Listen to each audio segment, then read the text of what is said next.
হযরতে সাদ বিন আবি ওয়াক্কাস রাদিয়াল্লাহু তাআলা আনহু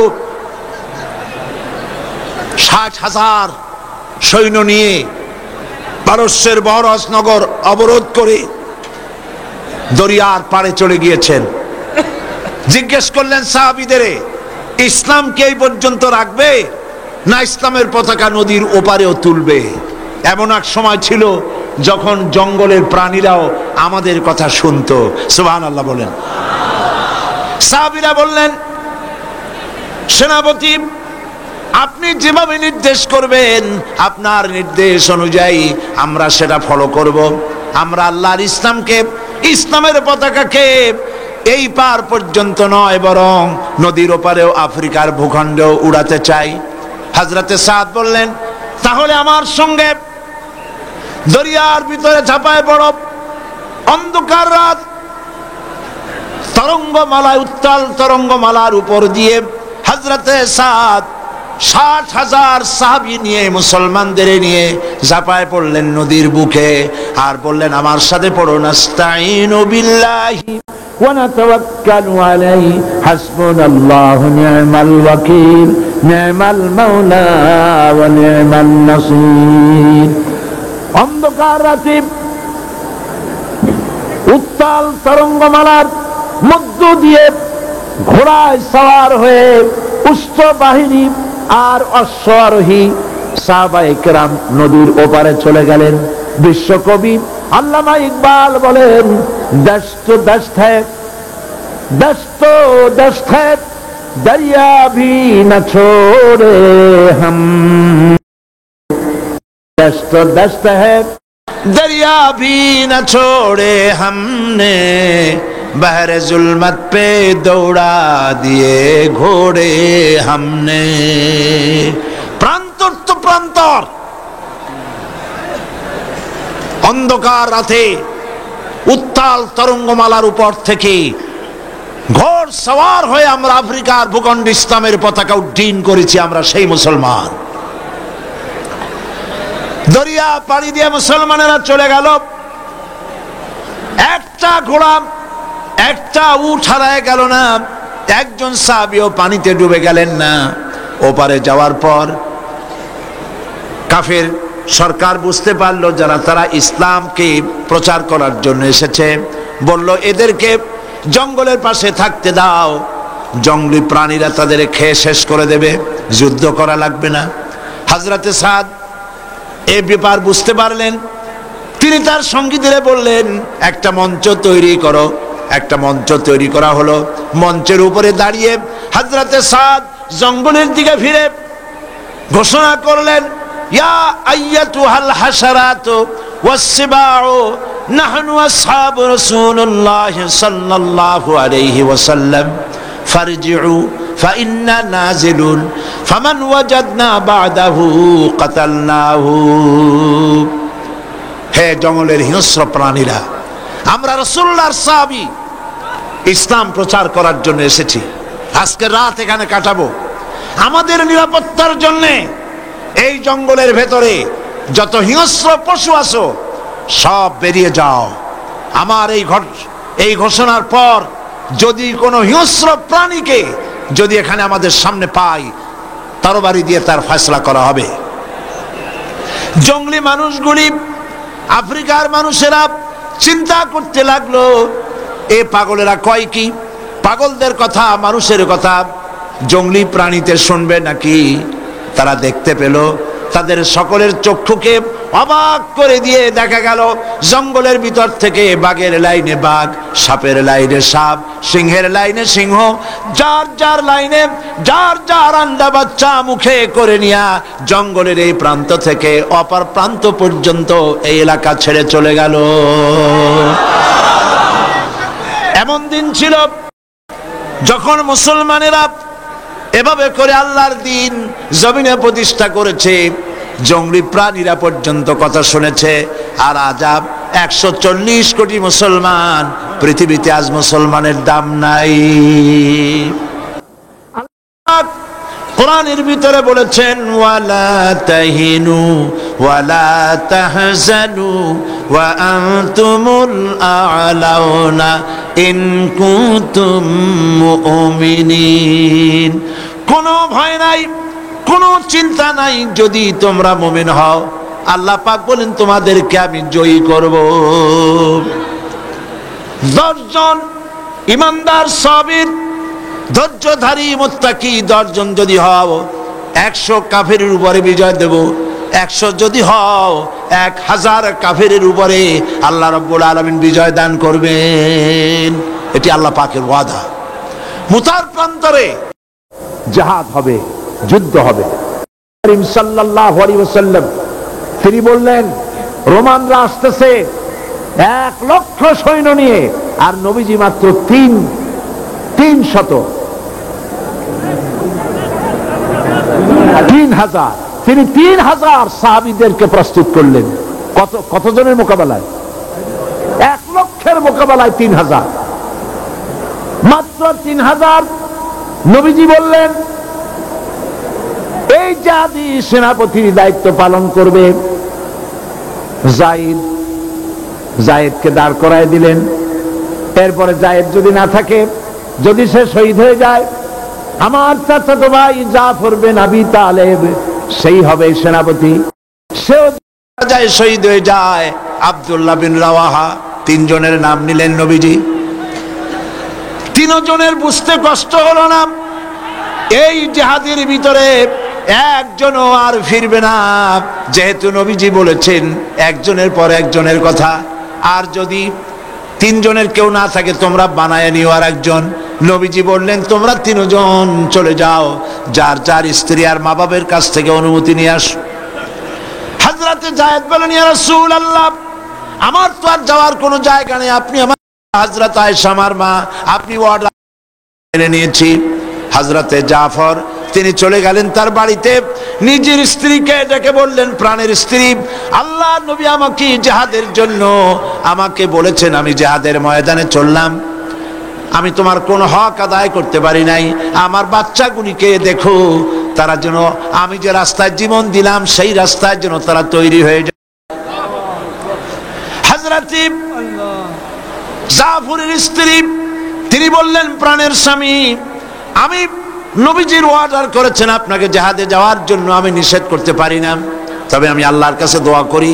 দুখানা হাত উত্তোলন করে তিনি দোয়া করলেন, রব্বুল আলামিন আমার স্বামী নবীর নির্দেশে জিহাদের ময়দানে যেতেছে, তুমি দয়া করে তাকে জিহাদের ময়দান থেকে গাজী বানাই আমার কাছে ফিরাইয়া দিও।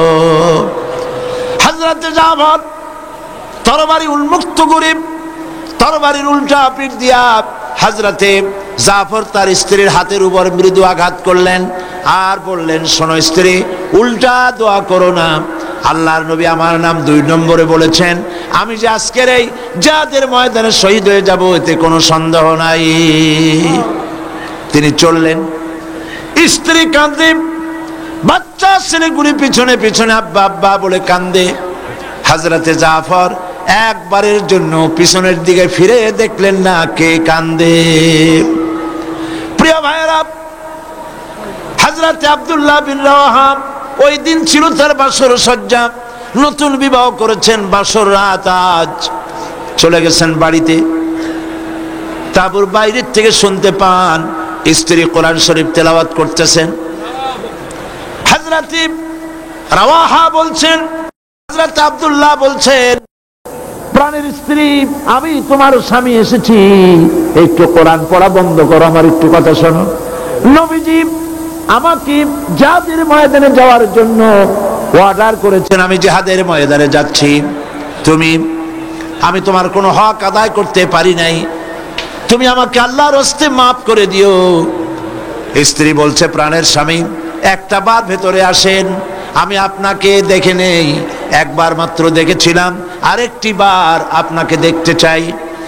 হযরত আব্দুল্লাহ বলেন, প্রাণের স্ত্রী, আমি ঘরের ভিতরে প্রবেশ করব না, ঘরের ভিতরে এলে পরে তোমাকে দেখলে আমার দিলের ভিতরে তোমার প্রতি মহব্বত বেড়ে যেতে পারে, আমি ভেতরে আসব না।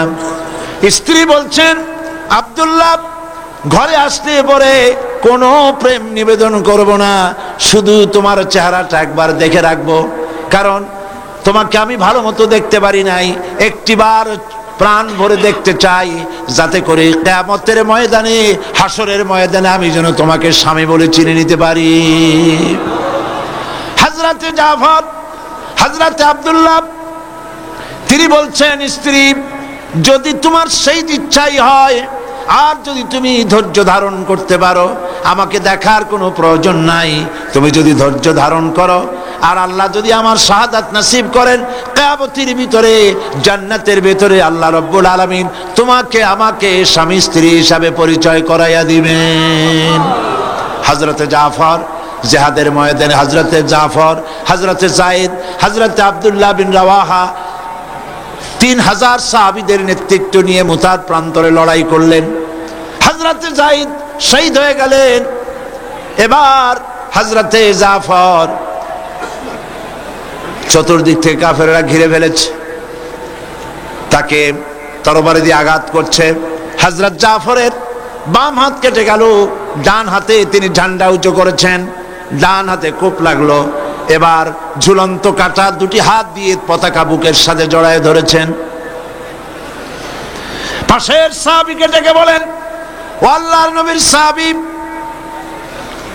নবীজির কাছে আমার সালাম জানায় দিও। আমার মনে হয় আমি এখন শহীদ হয়ে যাব, কারণ আমার নাকির ভিতরে আমি এখন জান্নাতের সুঘ্রাণ পেতেছি। হযরতে জাফর শহীদ হয়ে গেলেন।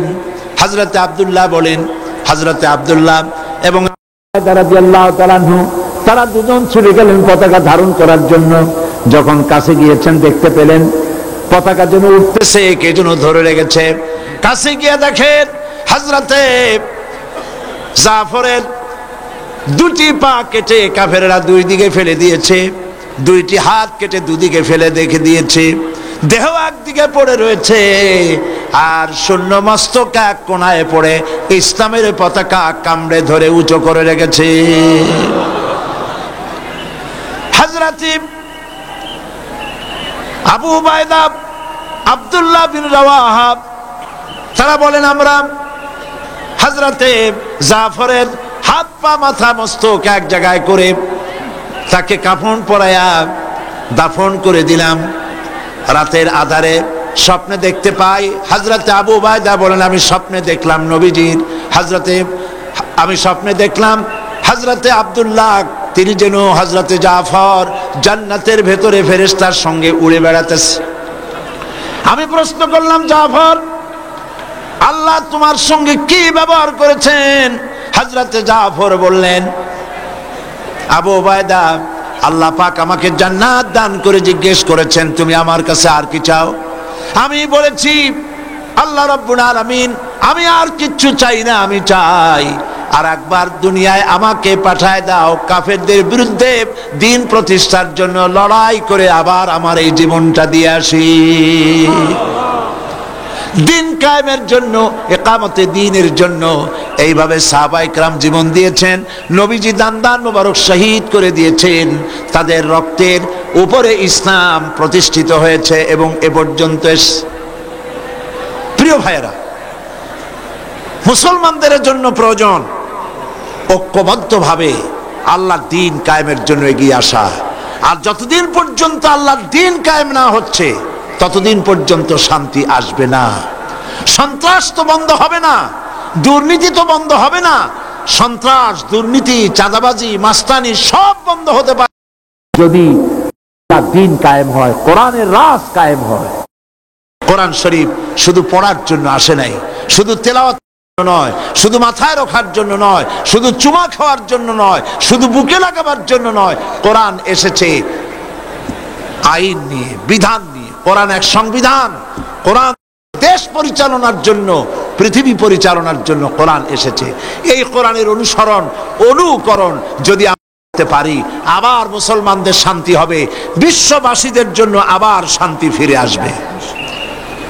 এই জন্য আল্লাহ রাব্বুল আলামিন বলছেন, কুনতুম খায়রা উম্মাতিন উখরিজাত লিন-নাসি তা'মুরুনা বিল মা'রুফি ওয়া তানহাউনা 'আনিল মুনকার।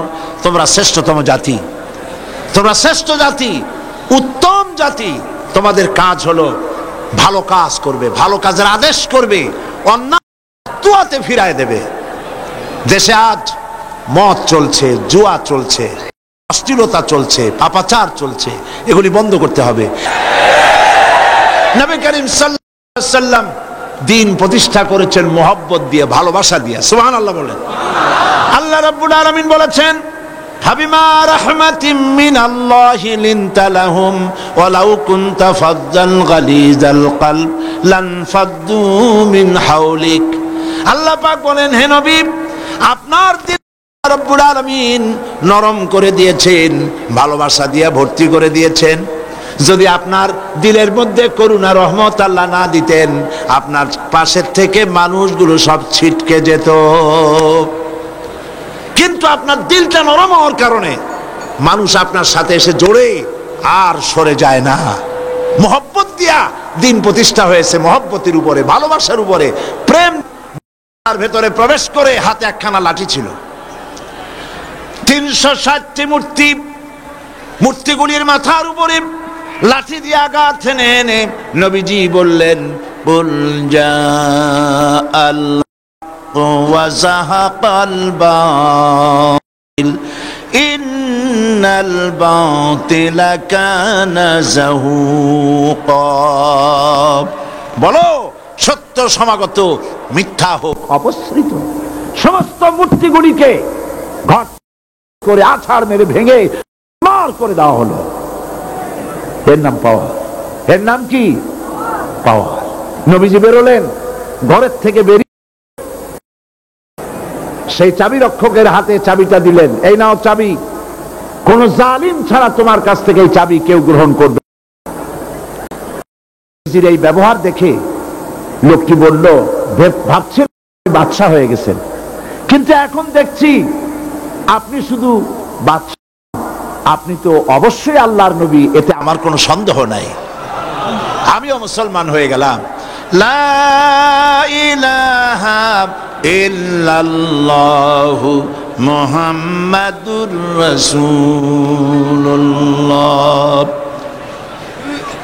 নবীজি চাবি তার হাতে দিলেন, বললেন, কোন জালিম ছাড়া এই চাবি তোমার কাছ থেকে আর কেউ নিবে না। ওই চাবি আজও পর্যন্ত সেই লোকের বংশধর যারা, তাদের হাতেই থাকে। বাদশা ফাহাদ এই চাবি নেয় না, কারণ নবীজি বলেছেন জালিম ছাড়া এই চাবি কেউ নেবে না। কে এই চাবি নেবে আর জালিম হবে? নবী করিম সাল্লাল্লাহু আলাইহি ওয়াসাল্লাম ক্ষমতা এলেন, আইন করে করে মদ বন্ধ করেছেন, জেনা বন্ধ করেছেন, সব বন্ধ করে দিয়েছেন আইন করে। সুতরাং আল্লাহ পাক বলছেন, তা'মুরুনা বিল মারুফ, ভালো কাজের আদেশ দাও। আর আদেশ করতে হলে ক্ষমতায় যেতে হবে, পাওয়ার নিতে হবে। অনেকে বলে মোল্লার দৌড় মসজিদ পর্যন্ত। আপনারাও কি তাই বলেন নাকি? মোল্লার দৌড় মসজিদ নয়, মোল্লার দৌড় তো শুধু মসজিদ নয়, রাষ্ট্র যেখান থেকে পরিচালনা হয় সেই রাষ্ট্রীয় যন্ত্রকে হাতের মুঠায় নেওয়া পর্যন্ত মোল্লার দৌড় চলবে। কবি আফসোস করে বলেছে, মোল্লা কো জো है मस्जिद में देखी आजाद एक समझते ही इस्लाम की आजाद। কোন মৌলভী সাহেবের যদি মসজিদ ইমামতি মিলে যায়, তাহলে তিনি মনে করেন ইসলামের স্বাধীনতা। ইসলামের স্বাধীনতা হয় না, ইসলামের স্বাধীনতা হয় যখন আলিম যারা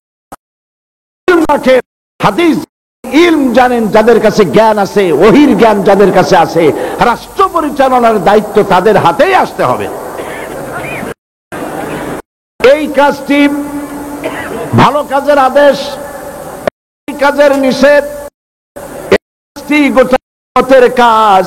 আল্লাহ পাক কোরআনে কারীমের ভিতরে অন্যত্র বলেন, এই কাজটি মতের নয়, এই কাজটি দলেরও কাজ। وَلْتَكُنْ مِنْكُمْ أُمَّةٌ يَدْعُونَ إِلَى الْخَيْرِ يَأْمُرُونَ بِالْمَعْرُوفِ وَيَنْهَوْنَ عَنِ الْمُنكَرِ أُولَئِكَ هُمُ الْمُفْلِحُونَ। তোমাদের মধ্যে এমন একটি দল থাকতেই হবে, তোমাদের মধ্যে এমন দল থাকতেই হবে দলের কাজ হবে ভালো কাজের আদেশ করবে, অন্যায় কাজ দু হাতে প্রতিবন্ধকতার সৃষ্টি করবে, দুই হাতে অন্যায় বন্ধ করে দেবে, এরকমের দল থাকতেই হবে। এই কাজটি উম্মতের কাজ, কাজটি দলের কাজ। সূরা লোকমানের মধ্যে এসে আল্লাহ পাক বলছেন কাজটি হলো কাজ।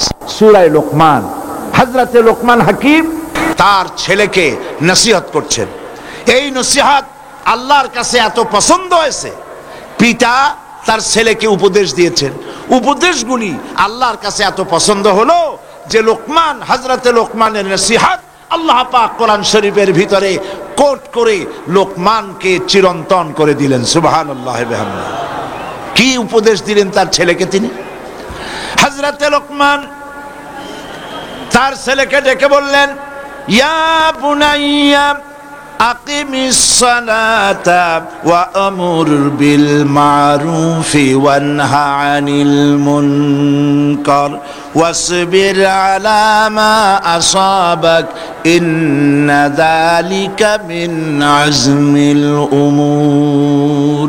ইয়া বুনাইয়া, হে আমার কলিজার টুকরা সন্তান, আকিমিস সালাত। ছেলেকে কত আদর করে তিনি ডাকলেন। ইয়া ইবনি বললেন না, হে আমার ছেলে, তা না বলে তিনি আদর করে ডাকলেন ইয়া বুনাইয়া, হে আমার কলিজার টুকরা সন্তান, হে আমার নয়নের পুতুলি সন্তান। যারা দাওয়াত দেন, দায়ীদেরকে শিখাবার জন্য এইসব কথা কোরআন শরীফ আল্লাহ পাক রেখেছেন, কিভাবে দাওয়াত দিতে হবে। মিষ্টি মিষ্টি ভাবে দাওয়াত দাও মানুষকে। উদউ ইলা সাবিলি রাব্বিকা বিল হিকমাতি ওয়াল মাউইজাতিল হাসানা, সুন্দর করে মিষ্টি মিষ্টি করে মানুষকে দ্বীনের দিকে দাওয়াত দাও। যখন কোনো দাওয়াতকারী ভাবে দাওয়াত দিতে হবে, মিষ্টি মিষ্টি ভাবে দাওয়াত দাও মানুষকে। উদউ ইলা সাবিলি রাব্বিকা বিল হিকমাতি ওয়াল মাউইজাতিল হাসানা, সুন্দর করে মিষ্টি মিষ্টি করে মানুষকে দ্বীনের দিকে দাওয়াত দাও। যখন কোনো দাওয়াতকারী দল দাওয়াত দিতে বেরোবে, নবী করিম সাল্লাল্লাহু আলাইহি ওয়াসাল্লাম তখন তাদেরকে বলতেন, ইয়াসসিরু ওয়ালা তুআসসিরু বাশশিরু ওয়ালা তুনাফফিরু। নবীজি বলতেন, মানুষকে সহজ করে দ্বীনের দাওয়াত দাও, দ্বীনকে কঠিন করে বুঝায়ও না। আর জাহান্নামের ভয় দেখিয়ে মানুষকে দ্বীন থেকে সরিয়ে দিও না। জান্নাতের কথা শোনায় শোনায়া শুভ সংবাদ দিয়ে দিয়ে মানুষকে দ্বীনের পথে ডাকো। সুতরাং তিনি তার ছেলেকে বললেন, ইয়া বুনাইয়া আকিমিস সালাত, নামাজকে প্রতিষ্ঠা করো, নামাজকে প্রতিষ্ঠা করো। আর ওয়া আমুর বিল মারুফ, মানুষকে ভালো কাজের আদেশ দাও। ওয়ানহা আনিল মুনকার, আর মানুষকে অন্যায় কাজ থেকে দুহাতে মানুষকে ফিরাও। ওয়াসবির আলা মা আসাবাক, আর ধৈর্য ধরো যখন বিপদ আসবে। অর্থাৎ এই কাজগুলি হলো এমন, এই ভালো কাজগুলি করতে গেলে বিপদ আসবে, আর সেই বিপদ আসলে পরে ধৈর্য ধারণ করতে হবে। ইন্না যালিকা মিন আজমিল উমুর, আর মনে রেখে দিও এই কাজগুলি খুব সহজ কাজ না। যাদের বুকের পাটা বড়, যারা সাহসী, এই দাওয়াতের কাজগুলি তাদের জন্য।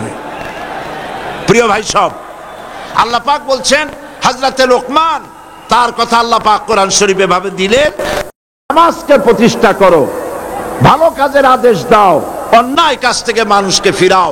এই টার্গেট ছিল হযরতে লোকমানের, টার্গেট ছিল তরুণ সমাজ, যুবক সমাজ। যুব সমাজ তারা হলো মেইন টার্গেট।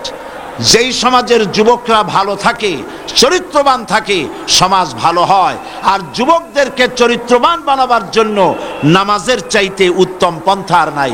এই জন্য নবী করিম সাল্লাল্লাহু আলাইহি ওয়াসাল্লাম তিনি যুবকদের ব্যাপারে সব সময় দরদি মন তার ছিল। একবার এক মাহফিলের ভিতরে নবীজি বক্তব্য রাখছেন, দেখা গেল হযরতে জারীর রাদিয়াল্লাহু তাআলা বসার জায়গা পান নাই, তিনি এক কোণায় দাঁড়িয়ে আছেন। আল্লাহ নবী দৃষ্টি সেদিকে পড়ল। নবীজি তখন যুবকের দিকে তাকিয়ে নিজের গায়ের চাদর মোবারক তার দিকে ফিকে মারলেন আর বললেন, ইজলিস ইয়া জারীর, হে জারীর তুমি আমার চাদরের উপরে বসো। হযরতে জারীর নবীজির চাদর হাতে তুলে নিয়া দুই হাতে বুকের সাথে জড়ায় নিলেন। ফাকাব্বালাহা জারীর ওয়া দাম্মাহা ইলাই, তিনি নবীজির চাদরকে বুকের সাথে জড়ায় ধরে চাদরের উপরে চুমা খাইতে লাগলেন আর বলতে লাগলেন, আকরামতানি আকরামাকাল্লাহ কামা আকরামতানি ইয়া রাসূলুল্লাহ। হে রাসূল, আপনি আমাকে সম্মানিত করেছেন, আপনার সম্মান আল্লাহ রাব্বুল আলামিন আরো বাড়ায়া দিন। যুবকরা, যুবকদের টার্গেট ছিল, তারাই ছিল, তরুণরাই ছিল হযরতে লোকমানের টার্গেট, উদ্দেশ্য। তাই তিনি দরদ করে তাদেরকে দাওয়াত দিয়েছিলেন।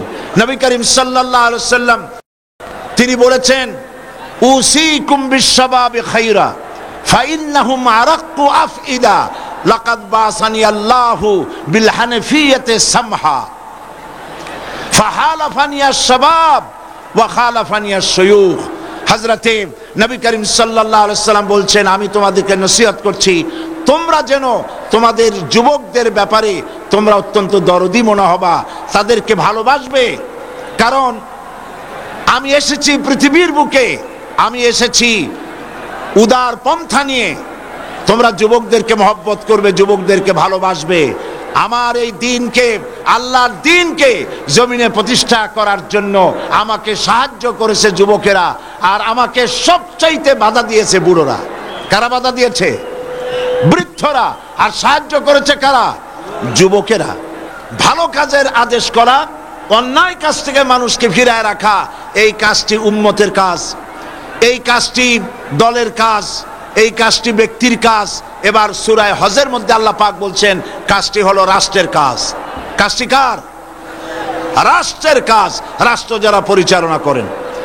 আল্লাহ রাব্বুল আলামিন বলেন, আল্লাযীনা ইম্মাক্কান্নাহুম ফিল আরদ আকামুস সালাতা ওয়া আতাউজ যাকাতা ওয়া আমারু বিল মা'রুফি ওয়া নাহাউ আনিল মুনকার ওয়ালিল্লাহি আকিবাতুল উমুর। আল্লাহ পাক বলছেন, আমি যদি, মোমেনরা যদি ক্ষমতায় যায়, দিনদার ইমানদার লোকেরা যদি ক্ষমতায় যায়, তাহলে তারা 4 দফা কাজ করে। বলুন, কয় দফা কাজ করে? 4 দফা কাজ, 4খানা কাজ তারা করে। 1 নম্বরে, আল্লাযীনা মাক্কান্নাহুম ফিল আরদ আকামুস সালাত, তারা নামাজ প্রতিষ্ঠা করে, তারা যাকাত আদায় করে। নামাজ, নামাজ মুসলমানদের শ্রেষ্ঠ ইবাদত হলো নামাজ। সূরা বাকারার যে আয়াতটি আমি আলোচনা করেছিলাম, উদখুলু ফিস সিলমি কাফা, ইসলামের মধ্যে পরিপূর্ণ দাখিল হয়ে যাও। ইসলামের মধ্যে পরিপূর্ণ হওয়ারও শর্ত হচ্ছে নামাজ। প্রথম শর্ত কি? নামাজ। একজন অমুসলিম যখন ইসলাম কবুল করে, তখন তার প্রথম কাজ কি? বলুন সবাই, নামাজ। এই নামাজ হযরত মুসা আলাইহিস সালামের কাছে আল্লাহ রাব্বুল আলামিন যে ওহী নাযিল করলেন, সে ওহীটাই ছিল নামাজ। আল্লাহ পাক বলছেন, ইন্নানি আনাল্লাহ, নিশ্চয়ই আমি আল্লাহ, লা ইলাহা ইল্লা আনা, আমি ছাড়া কোনো ইলাহ নাই, ফাবুদনি, অতএব আমার ইবাদত করো, ওয়া আকিমিস সালাতা লিযিকরি, আর আমার শরণার্থে নামাজ কায়েম করো। নামাজ, এই নামাজ হলো জীবনের শ্রেষ্ঠ ইবাদত। কোরআন শরীফের মধ্যে আল্লাহ পাক নামাজের কথা 82 বার বলেছেন। আমার দেশে তো মুসলমান এমন বহুত আছে, ওয়াজ শোনার জন্য, তাফসীর শোনার জন্য মুসলমানের অভাব নাই, কিন্তু নামাজ পড়ার মুসলমানের যথেষ্ট অভাব আছে। ঠিক কিনা বলেন? ঠিক কিনা বলেন? আল্লাহ পাক বলছেন নামাজ প্রতিষ্ঠা করো। এই নামাজ যদি প্রতিষ্ঠা হয়, এই কাজটা হলো দায়িত্ব হলো গভর্নমেন্টের। নামাজ প্রতিষ্ঠা করার দায়িত্ব কার? বলেন কার? সরকারের দায়িত্ব। সরকার অর্ডার দিবে, মোমেন সরকার অর্ডার করবে যে নামাজকে প্রতিষ্ঠা করো। বেলা 1টা বাজবে, তখন হুকুম হবে সমস্ত কোর্ট কাছারি আদালত, মিল কল কারখানা, সেক্রেটারিয়েট, ক্যান্টনমেন্ট, পার্লামেন্ট সব বন্ধ 1টা থেকে 1:30 পর্যন্ত নামাজের জন্য, আর আহার সারার জন্য। 5 ওয়াক্ত নামাজ যদি এইভাবে গভর্নমেন্ট করে, আর সেই অর্ডার অনুযায়ী মুসলমানেরা যদি 5 ওয়াক্ত নামাজ সঠিকভাবে আদায় করে, চিন্তা করেন, থানায় আজান হয়েছে, দারোগা সাহেবের ইমামতিতে পুলিশেরা দাঁড়ায় গেল নামাজের জামাতে, এসপির ইমামতিতে নামাজ পড়তেছে সেই অফিসের সমস্ত অফিসারেরা, স্বরাষ্ট্রমন্ত্রীর ইমামতিতে তার মন্ত্রণালয়ের লোকেরা জামাতে নামাজ আদায় করতেছে। যদি অবস্থা হয় তাহলে এমন এসপি যে নিজে ইমামতি করে, এমন দারোগা যে নিজে ইমামতি করে বছরের পর বা জামাত নামাজ আদায় করে, এই সব এসপি দারোগা পিটাইয়াও ঘুষ খাওয়ানো যাবে? আর খাবে না। যেই বিশ্ববিদ্যালয় আজান হয়, বিশ্ববিদ্যালয়ের ভাইস চ্যান্সেলর ইমামতি করেন, বিভিন্ন ফ্যাকাল্টির ডিন ইমামতি করেন, আর তার পেছনে ছাত্র ছাত্রীরা নামাজ, যেই বিশ্ববিদ্যালয় এরকম নামাজ আদায় হয় শিক্ষকদের পেছনে, ভাইস চ্যান্সেলরের পেছনে, সেই বিশ্ববিদ্যালয় কি ধর্ষণের সেঞ্চুরি হতে পারে? জোরে বলেন, পারে? পারে না। এই জন্য আল্লাহ রাব্বুল আলামিন নির্দেশ করেছেন, যারা ইমানদাররা তারা যদি ক্ষমতায় যায় তাহলে তাদের প্রথম কাজ হবে প্রতিষ্ঠা করা, নামাজ আদায় করা। এই নামাজ হলো মুসলমানদের জীবনের শ্রেষ্ঠ ইবাদত। আল্লাহ পাক বলছেন, ওয়ামুর আহলাকা বিসসালাতি ওয়াসতাবির আলাইহা লা নাসআলুকা রিজকান নাহনু নারযুকুকা ওয়াল আকিবাতু লিত্তাকওয়া ওয়ামুর আহলাকা বিসসালাত ওয়াসতাবির আলাইহা। নামাজের জন্য পরিবার পরিবর্গকে আদেশ করো আর নিজেও নামাজের উপরে প্রতিষ্ঠিত থাকো। আমি তোমাদের কাছে রিজেক্ট চাই না, রিজেক্ট তো আমি তোমাদেরকে দেই। রিজেক্ট কে দেয়? জোরে বলেন না, কে দেন? আল্লাহ পাক। আমাদের দেশে লক্ষ্য করেন, বাংলাদেশ হচ্ছে সুজলা সুফলা শস্য শ্যামলা দেশ। যেখানে হাত দেবেন সেখানে খাবার পাওয়া যায়, পুকুরে খাবার পাওয়া যায়, পানির মধ্যে হাত দিলে খাবার পাওয়া যায়, গাছে হাত দিলে খাবার পাওয়া যায়, মাটিতে হাত দিলে খাবার পাওয়া যায়। এত খাবার যে দেশে, সেই দেশের মানুষেরাই বেশি না খাইয়া মরে, ঠিক কিনা বলে? এবার যান মধ্যপ্রাচ্যে, আরবে যান, যে দেখবেন পাহাড় আর পাহাড়, বালু আর বালু, মরুভূমি আর মরুভূমি, গাছপালা তেমন কিছু নাই, ফসলাদিও তেমন কিছু হয় না। মানুষ মরে না না খাইয়া, বরং খাইয়া খাইয়া এক একজন তার পেটকে দুইখানা তরমুজের সাইজ বানায় ফেলাইছে। না খাইয়া মরে না, না খাইয়া মরে যেখানে খাবার আছে, পানি আছে, সম্পদ আছে, জায়গার মানুষ। কারণ কি? কারণ হলো আল্লাহ রাব্বুল আলামিন বলেন, ওয়ালাউ আন্না আহলাল কুরা আমানু ওয়াত্তাকাউ লাফাতাহনা আলাইহিম বারাকাতিম মিনাস সামাই ওয়াল আরদ। আল্লাহ পাক বলেন, দেশের লোকেরা, জনপদের লোকেরা যদি দুইটা কাজ করে, এক নম্বর যদি আমার উপর ঈমান আনে আর আমাকে যদি ভয় করার নীতি অবলম্বন করে চলে, আল্লাহ পাক বলেন তাহলে আমি ওই জনপদের মানুষের জন্য তাদের দেশের আকাশ আর জমিনের বরকতের সব দরজা আমি আল্লাহ খুলে দেব। আকাশ থেকে জমিন থেকে বরকত দান করব। আল্লাহ পাক বরকত দেন। আল্লাহকে ভয় যে করে সে নামাজ আদায় করে। আল্লাহ পাক বলেন, রিজেক্ট তো আমি তোমার কাছে চাই না, রিজেক্ট তো আমি তোমার, নিজে নামাজ পড়ো আর পরিবার পরিবর্গকে নামাজের জন্য নির্দেশ দাও। জাহান্নামে যারা যাবে, যত কারণ আছে জাহান্নামে যাওয়ার, তার মধ্যে শ্রেষ্ঠ কারণ হলো, অন্যতম কারণ হলো বেনামাজি থাকা, নামাজ না পড়া। কোরআন বলছে, আল্লাহ রাব্বুল আলামিন কোরআন শরীফের ভিতরে বলছেন, ইয়াতাসাআলুনা আনিল মুজরিমিন মা সালাকাকুম ফি সাকার ক্বালু লাম নাকু মিনাল মুসাল্লিন ওয়া লাম নাকু নুতঈমুল মিসকিন। জাহান্নামীদেরকে প্রশ্ন করা হবে, জাহান্নামে কেন এসেছো? তারা বলবে, আমরা নামাজ পড়ি নাই, নামাজ আদায় করতাম না, আর আমরা মিসকিনদেরকে খেতে দিতাম না। জাহান্নামের যে বড় দুটি কারণ, তার একটি হলো নামাজ না পড়া, আর একটি হচ্ছে মিসকিনদেরকে খেতে না দেওয়া। প্রিয় ভাই সব, নবী করিম সাল্লাল্লাহু আলাইহি সাল্লাম বলেছেন, লা দীনা লিমান লা সালাতা লাহু, তার কাছে দ্বীন নাই, ঈমান নাই যার কাছে নামাজ নাই। পরিষ্কার কথা হলো, পাসপোর্টে আপনার নাম লেখা থাকতে পারে মুসলমান, সার্টিফিকেটে নাম লেখা থাকতে পারে মুসলমান, ভোটার লিস্টে আপনার নাম লেখা থাকতে পারে মুসলমান, কিন্তু আপনি যদি নামাজি না হন, আল্লাহর খাতায় মুসলমান হিসেবে নাম থাকার কোনো কারণ নাই। মুসলমান হতে হলে নামাজকে সঠিকভাবে আদায় করতে হবে। মান তারাকা সালাতান মুতাআম্মিদান ফাকাদ কাফারা, সে করে যে নামাজ ছিল সে কুফর করলো। ফাকাদ কাফারার দুটি অর্থ, একটা অর্থ হলো এই ইচ্ছে করে যে নামাজ ছাড়লো সে করলো, আর এক অর্থ হলো ইচ্ছে নামাজ ছেড়ে দিল কাফের হয়ে গেল। জোরে বলেন নাউজুবিল্লাহ।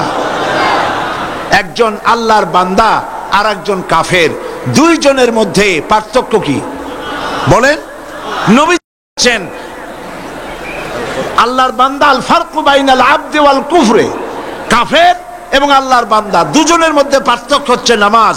যে ব্যক্তি নামাজ আদায় করলো সেই মুসলমান, সেই আল্লাহর বান্দা, যে নামাজ পড়লো না সে কাফের। আমি আপনাদের খেদমতে আরজ করতে চাই, 5 ওয়াক্ত নামাজ সঠিকভাবে আদায় করার দায়িত্ব আল্লাহ পাক আমাদেরকে দিয়েছেন। সেই দায়িত্ব যেন আমরা পরিপূর্ণরূপে আদায় করি। আর সেই নামাজটা হতে হবে সাল্লু কামা রাআইতুমুনি উসাল্লি, নামাজ পড়ো সেইভাবে যেভাবে আমাকে নামাজ পড়তে তোমরা দেখেছো। সুবহানাল্লাহ। নবীজির মতো করে নামাজ পড়তে হবে, নামাজ যেন সহিভাবে আদায় হয়।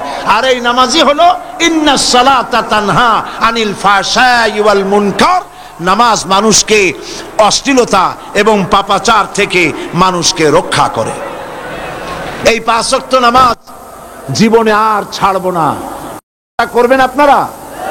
এই ওয়াদা করবেন জীবনে আর কোনোদিন নামাজ ছাড়বো না। নামাজ কুফরি করা অথবা কাফের হয়ে যাওয়া।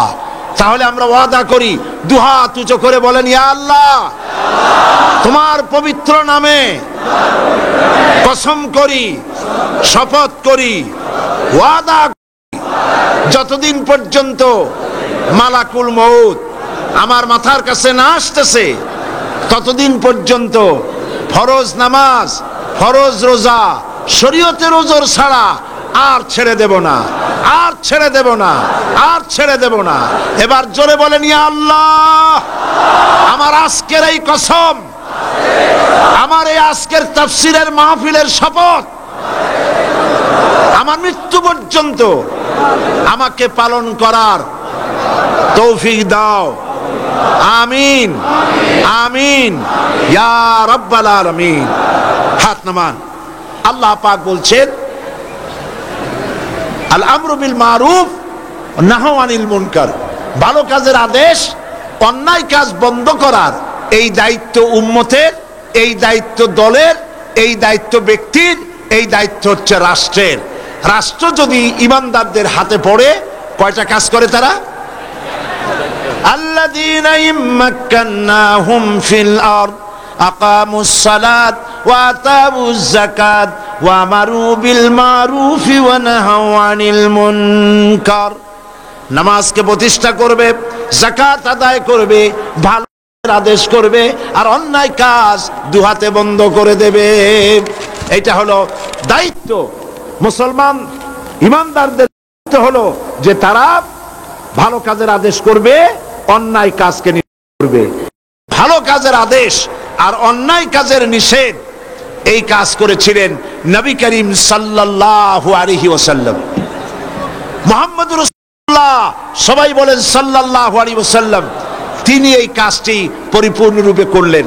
এই কাজ করার পর তিনি ইন্তেকাল করলেন। এই কাজের সুফল আমারু বিল মারুফ ওয়া নাহু আনিল মুনকার, ভালো কাজের আদেশ, অন্যায় কাজের নিষেধ করলে ফলটা কি হয় তা কি শুনবেন না চোখে দেখবেন? দেখতে চান? তাহলে ইতিহাসের পাতার দিকে তাকান। হযরত নবী করিম সাল্লাল্লাহু আলাইহি ওয়াসাল্লাম ইন্তেকাল করেছেন। হযরত নবী করিম সাল্লাল্লাহু আলাইহি ওয়াসাল্লাম ইন্তেকাল করেছেন। এখন ক্ষমতায় এসেছেন আবু বকর রাদিয়াল্লাহু তাআলা আনহু। হযরত আবু বকর রাদিয়াল্লাহু তাআলা আনহু ক্ষমতায় এসে তিনি বিচারপতি বানায় দিলেন হযরত ওমর রাদিয়াল্লাহু তাআলা আনহুকে। হযরত ওমর রাদিয়াল্লাহু তাআলা আনহু তিনি আজকে বিচারক, বিচারপতি। 1 বছর বিচার কার্য পরিচালনা করলেন। 1 বছর পর ঐতিহাসিকরা লিখছেন, ফামাকাসা আমান কামিলান ফালাম ইয়াখতাসিম ইলাইহি ইসনান। 1টি বছর চলে গেল, বিদায় হয়ে গেল। হযরত ওমর রাদিয়াল্লাহু তাআলা আনহুর বিচারালয়ে 2টা লোক এরকম এলো না যে একজন আরেকজনের বিরুদ্ধে কোনো মামলা দায়ের করার জন্য কেউ হযরত ওমরের দরবারে আসলো না। সুবহানাল্লাহ বলবেন না? সুবহানাল্লাহ বলবেন না? পৃথিবীতে আছে এরকম কোন দেশ যেখানে 1 বছর কোনো মামলা দায়ের হয় না? হযরত ওমর এলেন নবী করিম সাল্লাল্লাহু আলাইহি ওয়াসাল্লামের, হযরত ওমর এলেন আবু বকর রাদিয়াল্লাহু তাআলা আনহুর কাছে, এসে বললেন, মা হাজাতাবি ইনদা কওমিন মুমিনিনা ইয়া খলিফাতা রাসূলিল্লাহ সাল্লাল্লাহু আলাইহি ওয়াসাল্লাম। হে রাসূলের খলিফা হযরত আবু বকর, এই জাতির কাছে বিচারকের দরকারটা কি? উনি জিজ্ঞেস করলেন কারণ কি, একথা কেন বল? তিনি বললেন, আমি 1 বছর পর্যন্ত বিচারালয় বসে থাকলাম, সকালে আসি বিকালে যাই, 1 বছরের ভিতরে একটা লোকও আমার কাছে আসলো না একটা মামলা নিয়ে। তো যেতে সেখানে বিচারকের দরকার কি? হযরত আবু বকর প্রশ্ন করলেন, তোমার কাছে বিচার চাইতে কেউ আসলো না কেন, এ ব্যাপারে তোমার ধারণা কি? হযরত ওমর বলেন, ইয়া খলিফা, হে আল্লাহ রাসূলের খলিফা, আমার ধারণা হচ্ছে 1 বছরের ভিতর বিচার আমার কাছে কেউ চাইতে আসলো না, তার কারণ দীনুহুমুন নাসিহা। এই কওম, এই জাতির দিন হচ্ছে ভালোবাসা। এ জাতি, এ মুসলিম জাতি একজন আরেকজনকে ভালোবাসে, কল্যাণ কামনা করে, প্রত্যেকের কল্যাণ কামনা করে। একে অপরের কল্যাণ কামনা করলে সেখানে কি মারামারি হয়, মামলা মোকদ্দমা হয়? দীনুহুমুন নাসিহা ওয়া মানহাজুহুমুল কোরআন। আর তাদের মানহাজ, তাদের সংবিধান, তাদের উদ্দেশ্য, তাদের লক্ষ্য আল্লাহর কোরআনের রাজ কায়েম করা। আল্লাহর কোরআন হচ্ছে তাদের সংবিধান। আর 1 বছরের ভিতর একটা মামলা আসে নাই, কারণ দীনুহুমুন নাসিহা। এই জাতির দিন হচ্ছে পরস্পরকে ভালোবাসা। ওয়া আমালুহুম আল আমরু বিল মারুফ ওয়া নাহাউ আনিল মুনকার। আর তাদের আমল হলো একজন আরেকজনকে ভালো কাজের আদেশ দেয় আর অন্যায় কাজ দুহাতে ফিরায়। কথা বুঝতে পেরেছেন? অন্যায় কাজ বন্ধ করে দেয়। ওয়াইদা মারিদু আহাদুহুম আদুহু। যখন এদের মধ্যে কেউ অসুস্থ হয় তাহলে তখন তারা সকলে তাকে দেখে সেবা শুশ্রূষা করে। ওয়াইজা ইফতাকারা নাসারুহু। আর যখন তাদের মধ্যে কেউ ফকির হয়ে যায়, গরিব হয়ে যায়, তখন তাদের সাহায্য করার জন্য লোকেরা এগিয়ে আসে। ফামাযা ইয়াখতাসিমুনা ইলাইয়া ইয়া খলিফাতা রাসূলিল্লাহ সাল্লাল্লাহু আলাইহি ওয়াসাল্লাম। এই যখন জাতির অবস্থা, তখন কোন দুঃখে আমার কাছে মামলা নিয়ে লোকেরা এসে হাজির হবে? এই জন্য আমার কাছে মামলা নিয়ে কেউ আসে না। এই জন্য কাজটি হলো আমারু বিল মারুফ ওয়া নাহু আনিল মুনকার। এই কাজটা করলেই জমিনে শান্তি প্রতিষ্ঠা হবে, দেশ সুখী হবে, সমৃদ্ধশালী হবে। আলহামদুলিল্লাহ বলি। দেখুন, নবী করিম সাল্লাল্লাহু আলাইহি ওয়াসাল্লাম বলছেন, ফাওয়াল্লাযী নাফসি বিয়াদিহি লা তা'মুরুন্না বিল মারুফ ওয়া লা তানহাউন্না আনিল মুনকার। আল্লাহর নবী বলেন, আল্লাহ পাকের কসম করে বলি, যার হাতের ভিতরে মুহাম্মদ সাল্লাল্লাহু আলাইহি ওয়াসাল্লামের জীবন, তার কসম করে বলি, তোমাদেরকে অবশ্যই ভালো কাজের আদেশ করতে হবে আর অন্যায় কাজ থেকে মানুষকে ফিরায় রাখতে হবে। তোমরা যদি এই কাজটি না করো, আওলা ইউসাল্লিতান্নাল্লাহু আলাইকুম শিরারাকুম। এই কাজ যদি তোমরা না করো, তোমাদের উপরে দুশ্চরিত্র দুষ্ট লোকদেরকে তোমাদের শাসক বানায়া দেওয়া হবে। বুঝছেন কথা? বুঝেছেন? হয়েছিল না? মুসাল্লাত আল্লাহ করে দেন নাই দুষ্ট লোকদের? সুতরাং এই অবস্থায় আমারু বিল মারুফ নাহি আনিল মুনকারের দায়িত্ব যদি পালন তোমরা না করো, তাহলে কি হবে? সব থেকে খারাপ লোকদেরকে শাসক বানায় দেওয়া হবে। আর ওই সময় সুম্মা ইয়াদউহু খিয়ারাকুম, এই সময় তোমাদের লোকেরা, তোমাদের ভালো ভালো লোকেরা যতই দোয়া করুক না কেন আল্লাহর দরবারে, লা ইউস্তাজাবা লাকুম, আল্লাহর কাছে দোয়া মঞ্জুর হবে না। নাউযুবিল্লাহ পড়েন। তাহলে কাজটা হলো এই, মানুষকে ভালো কাজের আদেশ দিতে হবে, অন্যায় কাজ থেকে ফিরাতে হবে। নবীজি বলেছেন, মান রা মিনকুম মুনকারান ফালিয়ুগাইয়িরহু বিয়াদি ফাইন লাম ইয়াস্তাতি ফাবিলিসানি ফাইন লাম ইয়াস্তাতি ফাবিকলবি ওয়া যালিকা আযআফুল ঈমান। আল্লাহর নবী বলছেন, কোন অন্যায় কাজ যদি দেখো, দুই হাতে বন্ধ করে দাও। হাত দিয়ে বন্ধ করো, কি শক্তি প্রয়োগ করো। যদি না পারো ফাবিলিসানি, জবান দিয়ে বন্ধ করো। যদি তাও না পারো ফাবিকলবি, মনে মনে কি কন্ত। এইটাই হলো গলত অর্থ, এটাই হচ্ছে গলত অর্থ। দেশের মধ্যে মদ চলে, জুয়া চলে, জেনা চলে, ব্যভিচার চলে। আপনি মুখ দিয়েও বাধা দিলেন না, হাত দিয়েও বাধা দিলেন না, মনে মনে ঘৃণা করলেন, তাতে হইল কি? তাতে কিছু হবে? হবে না। এর প্রত্যেকটি শব্দের পেছনে হচ্ছে ফালিয়ুগাইয়িরহু, পরিবর্তন করে দাও। হাত দিয়ে পরিবর্তন করে দাও, কথা বলে পরিবর্তন করে দাও, অন্তর দিয়ে। অন্তর দিয়ে কিভাবে? অন্তর দিয়ে এইভাবে করো যে মনে মনে কল্পনা করো, চিন্তা করো সমাজ থেকে এই অন্যায় কিভাবে তুমি দূরীভূত করবে। এই চিন্তাও যদি না করো, তাহলে ইমানের খাতায় নামও থাকবে না। ওয়াদালিকা আযআফুল ঈমান, এটাই হলো ইমানের দুর্বলতম অংশ। তাহলে ইমান তিন প্রকার হলো এখানে, first class, second class, third class. আপনারা কোন ক্লাসে যেতে চান? কোন ক্লাসে যেতে চান? ফার্স্ট ক্লাসে যেতে চান, তাহলে দু হাতে বাধা দিন। আর যদি সাহস না হয়, অন্তত মনে মুখে মুখে আপনি মুখে বাধা দিন। তাও যদি না পারেন কেউ, থার্ড ক্লাসের কিন্তু কোনো দাম নাই। থার্ড ক্লাস যদি কেউ, মেট্রিকে থার্ড ক্লাস, বিএতে, ইন্টারমিডিয়েটে, মাস্টার্সে, সব জায়গায় থার্ড ক্লাস। এই সার্টিফিকেট নিয়ে কোনো জায়গায় চাকরি করতে যাবেন, আপনার অ্যাপ্লিকেশন দুনিয়ার 14 গোষ্ঠীর থার্ড ক্লাস দেখে বলবে, বাবা অ্যাবাউট টার্ন করো, বাড়ির দিকে ডবল মার্কস করো।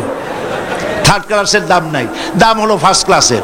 ফার্স্ট ক্লাস মোমেন্ট হতে হবে, বাধা দিতে হবে দুই হাতে।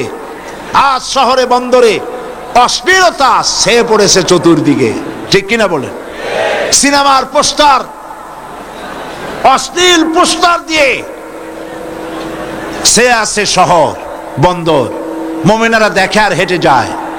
আপনাদের দায়িত্ব আছে, আপনারা মন্ত্রী যখন আসে মন্ত্রীদের ধরবেন, ডিসি কে ধরবেন, এসপি কে ধরবেন, আপনারা দাবি জানাবেন, আইন আমরা হাতে তুলে নিতে চাই না। আপনারা সন্ত্রাস বন্ধ করতে চান, আপনারা মাস্তানি চাঁদাবাজি বন্ধ করতে চান, আর বাইরে এই ধরনের অশ্লীল ছায়াছবির পোস্টার টানায় রাখবেন। আপনারা কিছুতেই এটা বন্ধ করতে পারবেন না। হয় আপনারা বন্ধ করেন, না হয় জনগণ এগুলি গোবর মেখে, আলকাতরা মেখে এগুলি সব বন্ধ করে দেবে। পারবেন না বলতে? পারবেন না? পারতে হবে, এটাই তো আপনার কাজ। এই কাজ করার জন্য যদি এগিয়ে আসেন, আবার যদি জাগ্রত হন, দুনিয়া আবার আপনার পায়ের উপরে চুমো খাবে ইনশাআল্লাহ। বলেন ইনশাআল্লাহ।